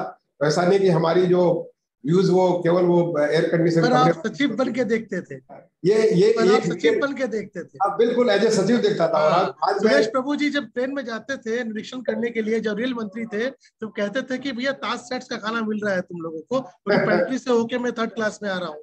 लेकिन अगर सुरेश प्रभु जी मेरा कपड़ा पहनकर मेरी दाढ़ी लेके चले जाए तो वो ताज सेट्स उनको चिलचट्टा फिरता हुआ दिखेगा, उसी पैन में चिलचट्टा के साथ बनाते हुए दिखाएंगे। नहीं, ऐसा नहीं होता है हमें जी। जो हम जब जाते हैं तो हर तरह के लोगों से इंटरेक्ट करते हैं, और ऐसा भी नहीं बता के जाते कि भाई आप क्या आने वाले हैं। बहुत परिवर्तन है। हम लोग को एक बार हमें अपने पे थोड़ा भी विश्वास भी होना चाहिए, हमें कॉन्फिडेंस होना चाहिए। Nitin ji rural development minister थे उस वक्त। नागपुर में मैं गया तो नागपुर में मैंने देखा कि मेट्रो का काम बड़े जोर शोर से जारी है, और नागपुर एक ऐसी सिटी थी जिसके अंदर में एयरपोर्ट का सिर्फ एक ही रास्ता था जो सीधा एयरपोर्ट जाता था फ्रॉम दी एमजी रोड बीच में से। तो मैंने जब पूछा एक बार नितिन जी से मुलाकात, तो मैंने पूछा भी कि साहब आपकी सिटी में मेट्रो की इतनी ताबड़तोड़ आवश्यकता क्यों पड़ गई थी कि एयरपोर्ट का रास्ता ही बंद हो गया, जाने में 2-2 ढाई घंटे लगने लगे हैं, जबकि वो एक 3 किलोमीटर 5 किलोमीटर का स्ट्रेच था। वही पैसा हम शायद किसी और अच्छी सिटी में लगा सकते थे। तो ये प्लानिंग की भी जो इश्यूज है, मैं ब्लेम नहीं कर रहा, बहुत इंपॉर्टेंट है। आज बनने के बाद बहुत अच्छा लगता है, बहुत उन्नति होती है, लेकिन ये प्लानिंग, रिसोर्स एलोकेशन, ऑप्टिमाइजेशन जो मोदी जी ने कहा 2015 में, ये ऑप्टिमाइजेशन बहुत जरूरी है सर। नहीं, बिल्कुल। आपको देखिए नागपुर में आपने अच्छा कहा कि नागपुर में आज जब मेट्रो चल रही है तो वहां पे सड़कों पे जो कंजेशन था, जो पोल्यूशन का प्रॉब्लम था, जो ये सब तमाम चीजों को आप देखिए कि कितना निजात मिल गया। अरे कोई भी चीज, there is nothing for free. कोई भी चीज ऐसे आसानी से मिलती नहीं दुनिया में। कोई भी चीज जो है आपको फॉर फ्री नहीं मिलता। अगर आपको मेट्रो चाहिए तो थोड़े समय के लिए कठिनाई होगी, 1 साल 2 साल 3 साल। लेकिन आप देखिए कि जिस तेजी के साथ हमारे जैसे मेट्रो का विकास हुआ या जिस तेजी के साथ इंफ्रास्ट्रक्चर का डेवलपमेंट हुआ, जिस तेजी के साथ इंफ्रास्ट्रक्चर का पूरा किया जा रहा है। आज आप बनारस शहर को जाइए, बनारस शहर आपको सोचिए 8 साल पहले कैसा था। मैं तो बनारस के पास का रहने वाला हूँ। मेरा गांव वहां से करीब 150 किलोमीटर, 150 नहीं लेकिन 125-30 किलोमीटर के आसपास मेरा गांव पड़ता है। हम बनारस बचपन से आते जाते रहे। वहां मैं पोस्टेड भी रहा हूँ as a sub divisional magistrate, वहां पर अंडर ट्रेनिंग प्रोफेसर भी मैं रहा हूँ। लेकिन आज बनारस को देखिए कितना बदल गया है। गंगा नदी कैसी बदल गई है, घाट कैसे बदल गए हैं, वहां के रोड्स कैसी बदल गई है, वहां की गलियां कैसी हो गई है। आज एयरपोर्ट से वहां जाने पर आपको कैसा अनुभव होता है। लेकिन जब ये हो रहा था तो उसमें कठिनाइयां हो रही थी। जब ये सारे निर्माण हो रहे थे उसमें लोगों को कठिनाइयां हो रही थी। आज वही लोग उसकी तारीफ करते हैं कि हमें देखिए कि हमारा शहर आज एक अंतर्राष्ट्रीय एक अच्छा शहर के रूप में डेवलप हो गया। तो थोड़ी कठिनाई तो होती है हमें जी, ऐसा नहीं कि एक्सेप्टेड। सर 6 मई 2021 को सुप्रीम कोर्ट ने पश्चिम बंगाल में रेरा को मान्यता दे दी और कहा कि हीरा हटाओ। आज भी हर जो ये बन रहे हैं वेस्ट बंगाल में, जैसे एक स्टेट का नाम मैं ले रहा हूँ, वहां पर आज भी हीरा रजिस्ट्रेशन चल रहे हैं, और वहां पर आज भी रेरा का कोई भी तरह का हम लोग हस्तक्षेप नहीं देख पा रहे हैं। लोग खुले आम डिसोबे कर रहे हैं। और जो आज हालात है रियल एस्टेट के आज की डेट में, जो आपने रेरा लाया, लेकिन उस चक्कर में ऐसा नहीं कि रियायतें मिली है लोगों को। आज ऑन द ग्राउंड अगर देखा जाए, चिट फंड बोलिए, रेरा बोलिए, हाउसिंग बोलिए, लोग तरस रहे हैं अपने पैसों को फंसा के। इसकी इम्प्लीमेंटेशन के लिए क्या किया जाए? देखिए अभी मैं अर्बन सेक्रेटरी तो नहीं हूँ यूनियन गवर्नमेंट का। अब मैं मुख्य सचिव हूँ उत्तर प्रदेश सरकार का, इसलिए मैं वेस्ट बंगाल में क्या हो रहा है उसके बारे में कमेंट तो नहीं कर सकता। लेकिन जब माननीय सर्वोच्च न्यायालय ने यह आदेश दिया था कि वहां पे हीरा को समाप्त किया जाता है, और उन्होंने सीधा सीधा कहा कि जब इसको जो है रेरा वहां लागू किया जाएगा, तो अर्बन सेक्रेटरी के तौर पर मैंने राज्य सरकार के मुख्य सचिव को यह आदेश भी भेजा था, सुप्रीम कोर्ट के आदेश को, और उनसे अपेक्षा भी की थी कि तुरंत रूल बनाए, रूल बना के इसको लागू करें। वहां पे रूल भी बना दिए गए थे और वो लागू भी कर दिया गया था। बट अभी क्या हो रहा है, कैसे हो रहा है, मैं इसको कमेंट करने की स्थिति में नहीं हूँ, इसलिए मैं इस पर कुछ ही नहीं बात करना चाहूँगा। Sir, rural development vis-a-vis urban development, striking a balance, because India lives in the villages. बिल्कुल आपने सही कहा। देखिए ऐसा है अर्बनाइजेशन का मतलब ये नहीं कि केवल अर्बन एरिया, इनफैक्ट जब अर्बन एरिया होती है तो साथ में पेरी अर्बन एरिया भी होती है, जो उसके साथ लगी हुई एरिया होती है, वहां पे खेती भी हो रहा है, वहां पे बहुत सारे और काम हो रहे हैं, जो कि जो अर्बन एरिया की जो लाइफ है उतनी ज्यादा वैसी लाइफ नहीं है। लेकिन उसको जब तक हम शहर से नहीं जोड़ेंगे, जो शहर की जरूरतें हैं वो शहर के जरूरतें वहां से लेकर के आएंगे, वहां की इकोनॉमिक स्थिति को सुधार करेंगे, उससे बहुत ज्यादा फर्क पड़ेगा। और हमारा जो, अगर आप देखेंगे जो स्वच्छ भारत मिशन 2.0 है या अमृत 2.0 है, अमृत 2.0 का जो है एक प्रकार से इंटीग्रेशन है जल जीवन मिशन जो कि रूरल एरिया में, उसी प्रकार से स्वच्छ भारत मिशन 2.0 का इंटीग्रेशन है जो स्वच्छ भारत मिशन रूरल एरिया में, जिससे हम एक दूसरे को, चाहे वो ट्रेनिंग करने के बारे में हो, हमें फैसिलिटी यूटिलाइजेशन करने के बारे में हो, हमें आगे की सुविधाएं देने के बारे में, हम एक दूसरे को सिनर्जी में काम कर सके। रूरल एरिया में वो अपॉर्चुनिटी भी बनती है, जैसे कि शहरों में किस्म किस्म के फूड हैबिट्स होती हैं, उन फूड हैबिट को करने के लिए वहां की जो उस प्रकार का प्रोडक्शन में भी परिवर्तन होता है, और प्रोडक्शन पर जैसे वैसी चीजें जो कि फूड प्रोसेस होकर के वहां पे कंज्यूम हो सके, ऐसे किस्म किस्म के फल फूल या सब्जियां वगैरह वहां पे उत्पाद हो सके जो शहरी एरिया में कंज्यूम होते हैं। तो दोनों अर्थव्यवस्थाएं एक दूसरे के साथ जुड़ी हुई हैं, और मैं समझता हूँ उसके तरफ बड़ी तेजी से भारत सरकार में ऐसे कार्यक्रम चल रहे हैं, या राज्यों में ऐसे कार्यक्रम चल रहे हैं, जिससे शहर और ग्राम दोनों एक साथ साथ आगे बढ़ सके। Sir, finally, because you are such a erudite and such a charismatic personality. Yesterday, I had General Dr. V.K. Singh with me talking on the aviation ministry initiatives. I don't want to digress into how India needs more cities with more airports, this, that, वो सब चलता रहेगा. But Indianization, भारतीय संस्कृति सभ्यता, ये धूमिल होती जा रही है अर्बनाइजेशन के चक्कर में. कहीं पर भी हम ये नहीं देखते कि एक ऐसा कोई जोन हो जहां पर भारत की प्राचीन संस्कृति, सभ्यता, योग, आयुर्वेद, म्यूजिक, इन चीजों पे, यहाँ तक कि मैदान, बच्चों के खेलने के मैदान, वो भी कहीं ना कहीं धूमिल हो गए हैं ये अर्बनाइजेशन के चक्कर में. और हम एक ही हाउसिंग में रह रहे हैं, उसी में पूजा, दुर्गा पूजा भी मन रही है, उसी हाउसिंग में बच्चे खेल भी रहे हैं, उसी में स्विमिंग भी हो रही है, उसी में थिएटर भी हो रहा है, उसी में कम्युनिटी हॉल भी है. एक मेंढक बन गए हैं लोग, मतलब people are becoming frogs in a well, instead of going out enjoying life and learning like the way we did or you did. Your views on bringing back life in and what we are losing in the wake of industrialization and urbanization. Amit ji, मैं आपसे यही कहूंगा कि आपने जो बातें कही उससे बिल्कुल सहमत नहीं, और मैं उसको बताता हूँ कि क्यों सहमत नहीं. जो हमारा अमृत योजना थी, उस योजना के तहत हर एक शहर के लिए, जो हमारे 50 शहर है, उन शहरों के लिए 2% फंड जो थे उपलब्ध थे पार्क बनाने के लिए, अमृत पार्क बनाने के लिए. और मैं आपसे कहूंगा कि जो हमारे 500 शहर, उन शहरों में जाकर के अमृत पार्क को दिखाइए, देखिए कि कितना हरा भरा पार्क वहां पे, जहाँ पे लोगों को व्यायाम करने के लिए भी, वहां बैठने के लिए भी, वहां पे टहलने के लिए भी, और वहां पे कम्युनिटी एक्टिविटीज करने के लिए भी. क्योंकि मैं सैकड़ों शहरों में जाके देख चुका हूँ, इसलिए मैं पूरे विश्वास के साथ आपके साथ कहता हूँ. मेरे पास अभी नंबर्स नहीं है, ये फिगर्स नहीं है कि कितने, अदरवाइज मैं फिगर भी दे देता आप वहां पे जब सेक्रेटरी था तो.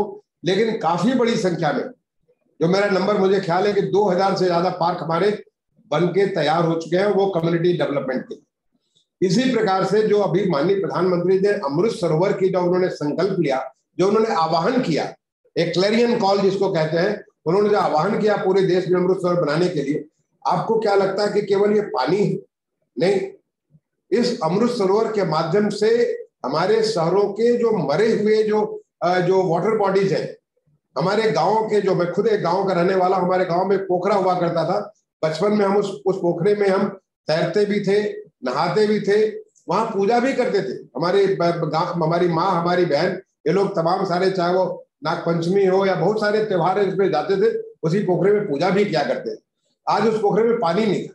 अब मैं उस गाँव का हूँ, उस गाँव के लिए मैंने संकल्प ले लिया, उस पोखरे को दोबारा, जो माननीय प्रधानमंत्री जी का आह्वान है, उससे हम अमृत सरोवर बनाएंगे.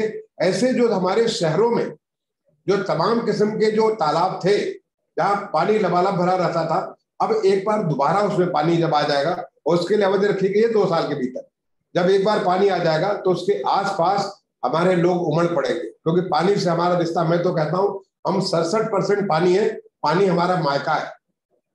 पानी से हम इतने तेजी से जुड़े हुए, आपको कहीं भी एक फव्वारा भी दिखता है तो आपको लगता है बैठ जाए। आपको जो बर्फ दिखता है पहाड़ों में, आपको लगता है कि वहां जाकर के हम बर्फ की वो ठंडी रहे, वो कुछ नहीं, पानी का आपका रिश्ता है।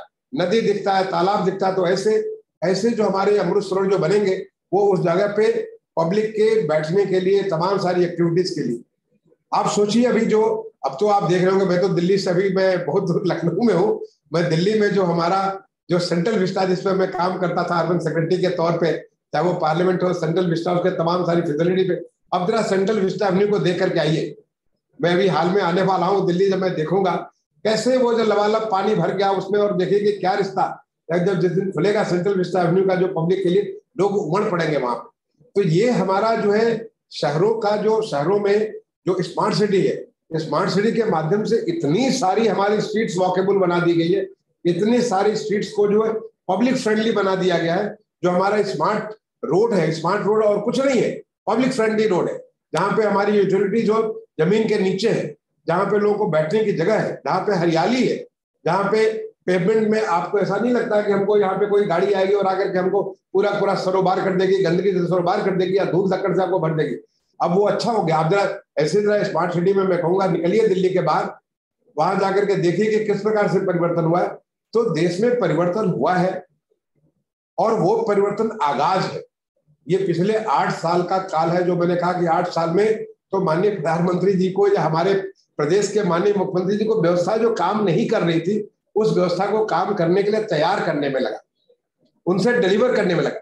लेकिन अब वो ग्राउंड तैयार हो चुका है, उस ग्राउंड के ऊपर बड़ी ऊंची उड़ान हो सकती है, बड़ी ऊंची जो है छलांग लगाई जा सकती है, और हमारा देश बदलेगा, मुझे पूरा विश्वास है।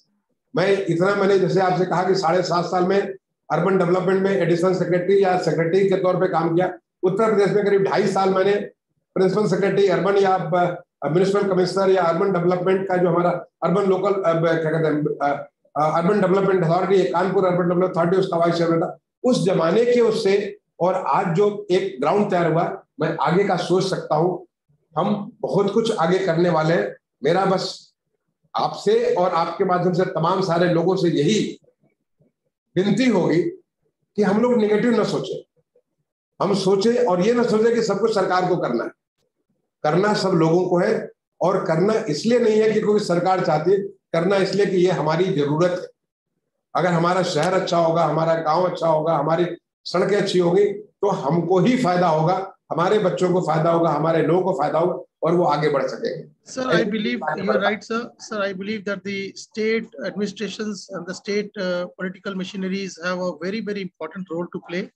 I feel so. It's not only about the center or the bureaucrats or the IS officers sitting in the central ministry or the central ministers or the central ministries. It's also the states, because anybody who comes from outside, and you know, even in Delhi, जो दिल्ली भी हमारे देश की राजधानी आते हैं, उन्हें भी यही लगता है बाहर बैठ के या अंदर बैठ के, जब वो एक तरफ तो देखते हैं नासा का बोर्ड लगा हुआ है जगह जगह कि ये नासा के सेंटर्स खुले हुए हैं, जबकि विदाउट एनी लाइसेंसेस, और वहीं आप नीचे सड़कों पर हर 10 मीटर पे गरीब नंगे बच्चे और औरतों को देखते हैं, और फिर वहीं आप संग संग यूएस एम्बेसी के ऑफिसेस को भी देखते हैं, तो you obviously start feeling that India lives in different worlds at the same place. So we need to see to it that we work as a nation. Whistleblowing is something important. We are in the whistleblowing process right now.